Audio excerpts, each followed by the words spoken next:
would like to proceed further to the first session of today, Capital Markets Evolution or Revolution by Sir Howard Davies, who is the first chairman of the Financial Services Authority, United Kingdom, and former director of the London School of Economics.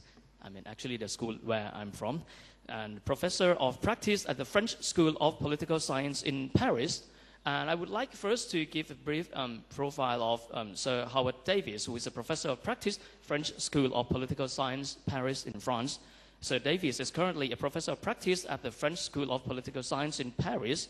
He was a director of London and Political Science from 2003 until May 2011. And prior to this appointment, he was the first chairman of the United Kingdom or the UK Financial Services Authority from 1997 to 2003. And from 1995 to 1997, he was the Deputy Governor of the Bank of England. Now, I would like to ask all of you to give a warm welcome to Sir Howard Davies.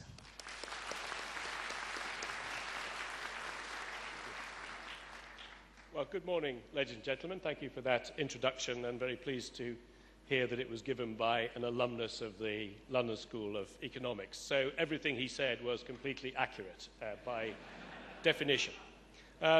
It's a pleasure for me and an honor to be invited to deliver this keynote address at the Symposium, and particularly to speak after the Deputy Prime Minister, and I shall comment on one or two of his remarks as I go through. In the UK, in our unusual coalition government, the title Deputy Prime really means leader of the internal opposition. But I'm sure that is not the case in Thailand. It's a great pleasure to be back in Bangkok. I think this is my 7th visit to Thailand, so I'm delighted to be here, and particularly, I say that particularly warmly, because I am also delighted not to be in London. Because for the first time for 950 years, London is an occupied city, occupied by a variety of foreign powers who are rather frightening to us. The most frightening are the Thailand women's weightlifters team, who have struck fear into the hearts of all men in London. So it's a great pleasure to be out of that environment for a few days. Also to be back with the Thailand SEC. The SEC was a respected colleague of the UK Financial Services Authority in the International Organisation of Securities Commissions, IOSCO, which I used to attend when I was chairman of the FSA. I came to Thailand in 1999 to explain the work of the FSA to the Bank of Thailand and the SEC, because I understood the growing importance of this market. And the SEC here has played important roles in the Asia-Pacific region, chaired the regional committee of IOSCO for some time. It's now a signatory of the IOSCO Multilateral Memorandum of Understanding, which has a very important impact on regulatory cooperation around the world. So I'm delighted to congratulate the SEC on its 20th birthday this year. I can't very clearly remember my own 20th birthday, but I'm sure it was fun, and I hope you will enjoy your anniversary. The 2 decades of your existence has, of course, not been a smooth period in the markets by any means, but you have navigated through choppy waters with great skill. The decade between the Asian financial crisis of the late 1990s and the global crisis which began in New York and London in 2007 saw very rapid growth in global capital markets and in financial assets of all kinds.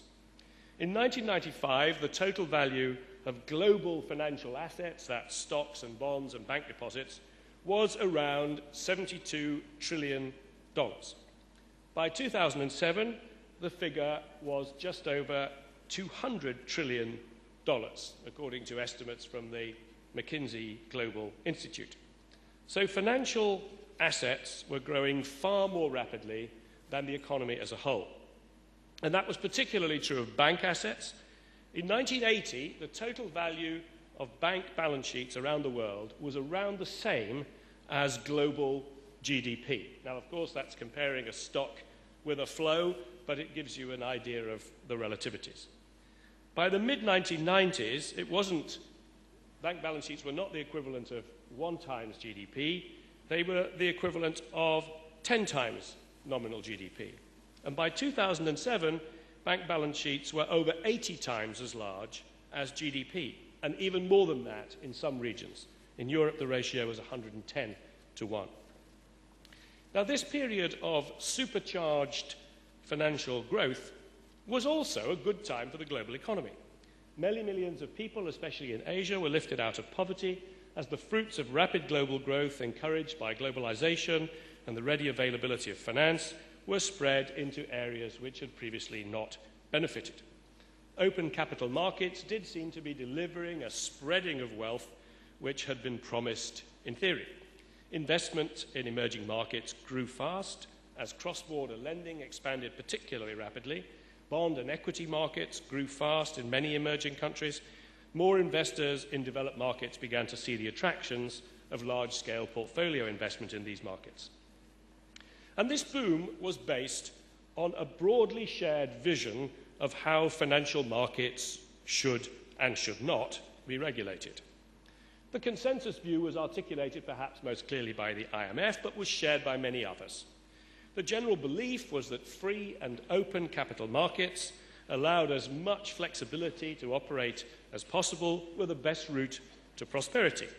Governments and regulators should interfere as little as possible in the processes of capital allocation. So capital controls and exchange rate manipulation were frowned upon.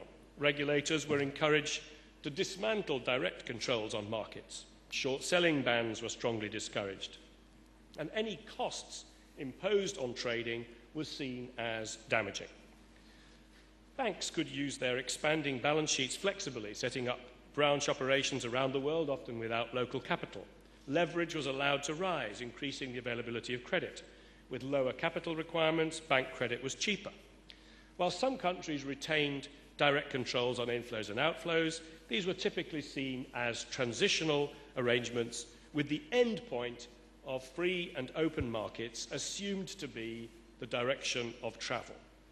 And we seemed to reach a kind of end of history in financial markets. Now, in this region, of course, not everybody shared the Washington consensus. The then Prime Minister of Malaysia, Mr. Mahathir, took a different view and protected his financial markets. I think the jury remains out on whether those controls were beneficial in the long run or not. But we can now see that this very rapid pace of financialization was unsustainable. The value of financial assets fell sharply in 2008-2009. It has now returned roughly to the earlier level, boosted by renewed growth in emerging markets, though in developed markets, the value of financial assets, and particularly of bank balance sheets, continues to fall.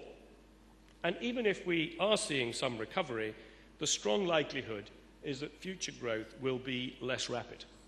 Central banks and regulators are highly likely to intervene if they see a revival of the kind of growth in credit and financial transactions we saw in the early years of this century. We can also see that global imbalances in saving and investment had arisen in ways which made the world's financial system unstable.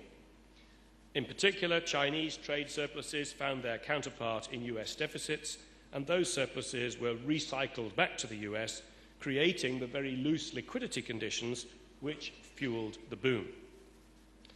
We also discovered that some of the complex instruments used to manage risk had the perverse consequence of increasing instability and vulnerability. And the Deputy Prime Minister referred to the importance of risk management in his remarks and put that on our agenda for today, quite rightly, I think. The IMF famously asserted in 2006 that as a result of the new instruments like credit default swaps and CDOs and complex swap deals, risk was now borne by those best able to manage it, and that as a result, commercial banks were safer than they had been before. The April 2006 Global Financial Stability Report asserted that the failure of major banks was now far less likely. This reminds one of J.K. Galbraith's celebrated observation that the prime purpose of economic forecasters is to make weather forecasters look good. Now, why did we get this so wrong? Well, the reasons, I think, are many and complicated. And I wrote a book a couple of years ago called The Financial Crisis, Who's to Blame?, which identified 38 different causes of the crisis. So I thought it might be helpful if this morning I spent 10 minutes or so on each of these 38 reasons in order to illuminate. But look, without going into this full expose, which might possibly overrun my allocated time, for the purpose of today's discussions, I might usefully highlight just a few salient points. One is that there are complex network effects in markets which we did not fully understand. Financial risk behaved rather like a flu pandemic, rolling forward and affecting areas which had not seen themselves to be vulnerable. The transmission links between markets were much more complicated than expected, and the market moves were more dramatic than people had thought possible. Prices fell precipitously, and when the crisis hit with full force, far from being hedged and insured as they thought, many banks collapsed or would have done had taxpayers in Western countries not chosen to rescue them. And while the epicenter of the crisis was in the North Atlantic, nobody was spared the economic consequences. Now, countries, of course, are recovering from the crisis at different speeds, largely reflecting their degree of over-indebtedness and their underlying competitiveness. Some in Europe are still in recession, and in aggregate, the world is growing at a pace well below what was achieved in the early years of the century. The IMF has recently downgraded its forecasts again, and they now believe we will be lucky to see growth of 3.5% in the next 12 months. Thailand has been a relative haven of prosperity in this complicated and difficult world, but your latest export figures show that even your economy is not invulnerable to these developments. So it's not surprising that the events of the last 5 years and their massive wealth destruction, not to mention the millions of people now unemployed who could have hoped to be in work, have caused some serious questions about the intellectual underpinnings of our beliefs in free and open markets. It's not so clear as it was that the track we were on is the right one. Even if open capital markets deliver superior capital allocation, and the Deputy Prime Minister reminded us that that was the prime purpose, do they do so at the price of intermittent booms and busts on a very damaging scale? Many governments around the world have been asking themselves versions of that question, and the answers they've come up with have varied. We've seen some Western countries engaging in market interventions which they would never have considered before. The UK government has effectively nationalised several banks. The Swiss government has intervened directly in foreign exchange markets to hold down the value of the Swiss franc. Many countries have been obliged to guarantee all deposits in their banks. Everywhere, regulation has been tightened. Several EU countries, most recently in the last few days, Italy and Spain, have imposed short-selling bans, something they would not have considered a decade ago. The EU is actively considering a Tobin tax with the aim of slowing down turnover in financial markets and, incidentally, raising money for hard-pressed governments. Gone are the days when politicians competed to say that their financial centre was the freest and most lightly regulated. Intrusive has replaced light touch as the buzzword for regulators. Now, some of these interventions are explicitly described as short-term to deal with market turbulence, and they may be removed if more normal conditions return. But the big underlying question is how far our previous assumptions about the value of free markets need to be revised. The current uncertainty about the end point of regulation is damaging. It's crucial that we rebuild a consensus on the right relationship between the public authorities and the financial sector. How do we keep the best of the old, which did create great prosperity, while correcting its failures and making financial markets more robust and sustainable? How do we avoid throwing out the baby of growth along with the dirty bathwater of financial excess? Sadly, I don't think we are yet close to an answer to this question. Indeed, one might argue that we have moved away from one in the last year or two. Immediately after the crisis, we saw the creation of the G20 as the new controlling group for the world financial system, with the strengthening of the Financial Stability Board below it. There was a sense that governments were coming together well, perhaps motivated by fear as much as anything else, to rebuild the system. But since then, progress has been far slower. Europe has become preoccupied with its own problems, about which I'll be speaking over dinner this evening. The US regulatory reforms under the Dodd-Frank Act are proceeding slowly and, frankly, with little thought given to their international consequences. It's also hard to say that much has been done to resolve the problem of global imbalances, though there are some signs of a correction as recession in Europe and low growth in the US have reduced their propensity to import. Against that rather confused background, I think it's useful to set out some principles which ought to guide us as we move forward, and this is what I want to leave you with this morning. I suggest 7 propositions around which the redesign of the financial system should be organised. The first is that in the long run, the benefits of open global markets are considerable.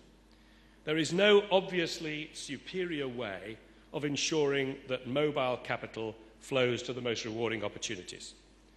There is much academic research which suggests that liberalised equity markets can add a full percentage point to annual GDP growth. So the burden of proof, I think, remains on those who wish to take measures which constrain those markets in a fundamental and permanent way.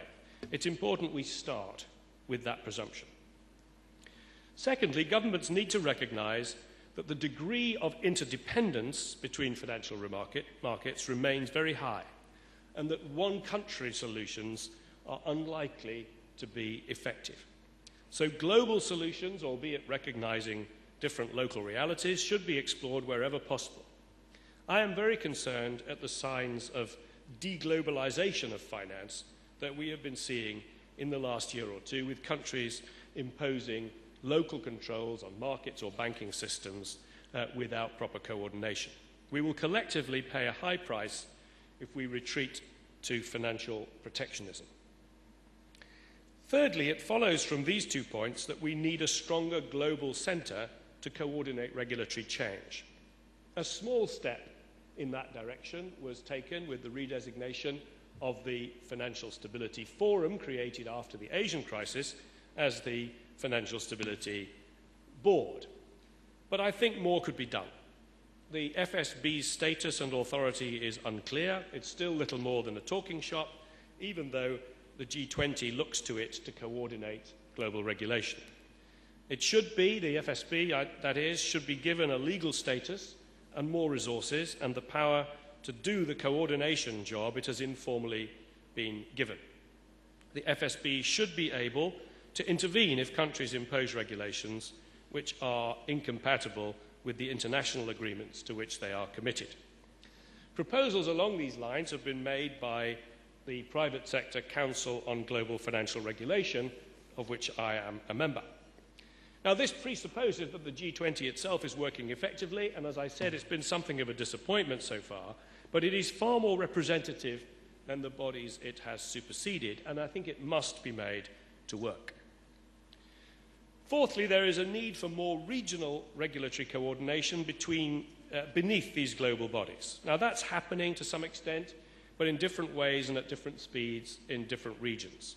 The Chiang Mai Initiative is an interesting example. It's led to some very specific agreements on bilateral currency swaps and more recently on the precautionary line Just as importantly, in the long run, it has created a framework within which finance ministers and central bank governors can meet regularly in the region. And elsewhere, the SEC has been in the lead in the ASEAN Capital Markets Forum, preparing implementation plans for capital market integration. I see regional coordination as complementary to global coordination, not as in conflict with it, and as something which recognises the complex interconnections between financial markets, which I described earlier. Fifthly, regulators need a wider range of tools to manage financial markets. Now, here is where I believe we have learned some useful lessons in the crisis, which should cause us to revise our former approach.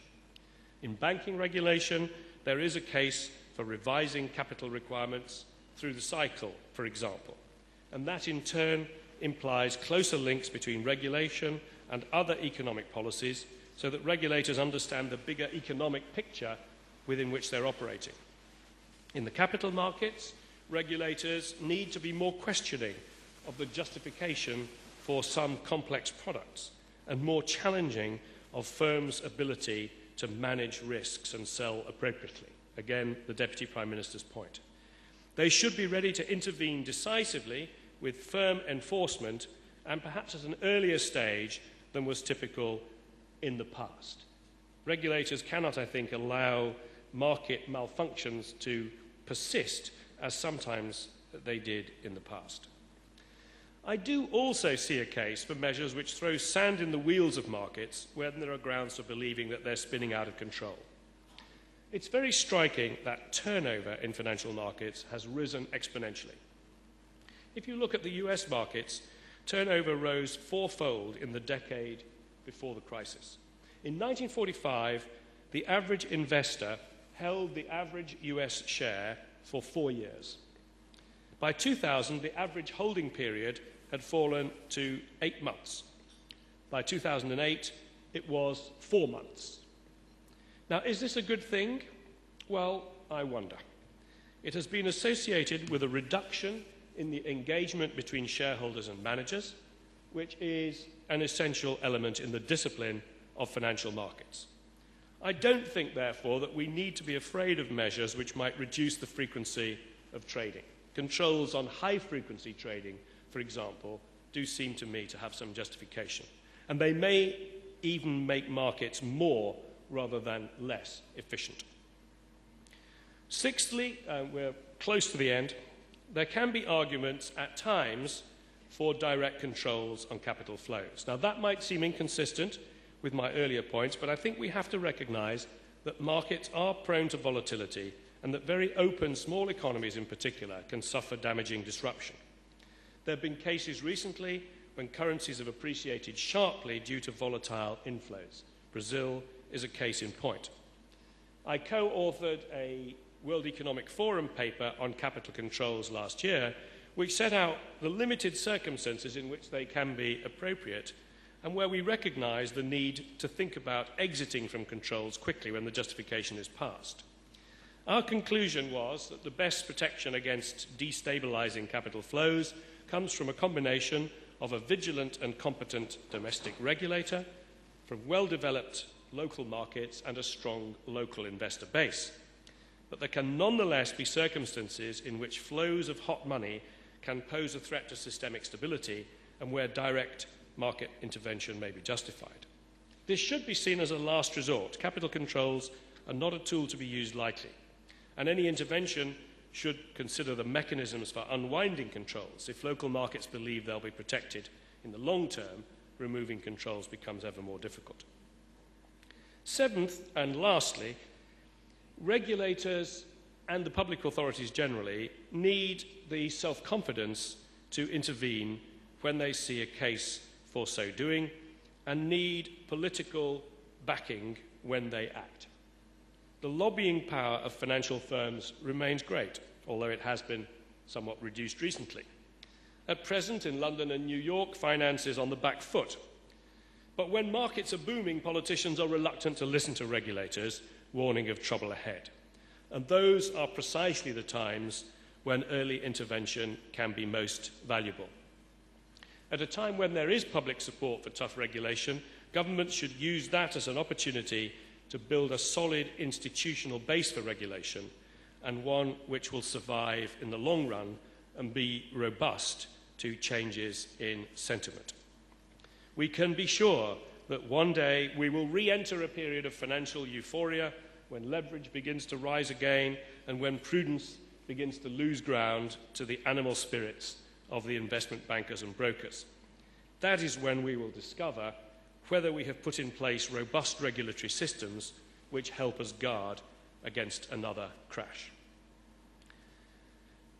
These, I recognise, are all difficult questions to resolve. Indeed, they are issues which will never be resolved in one way for all time. They need considerable debate and careful analysis. So I end by congratulating again the Thai SEC on its 20th birthday, and particularly for organising this symposium. It is a timely moment at which to take stock of what has been achieved since the crisis hit us 5 years ago, and the discussions through the day will, I hope, help to clarify the agenda for the next 20 years.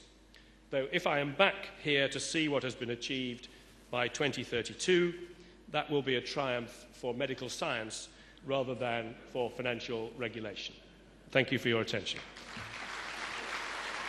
Thank you very much, Sir Howard Davies, with the keynote speech that really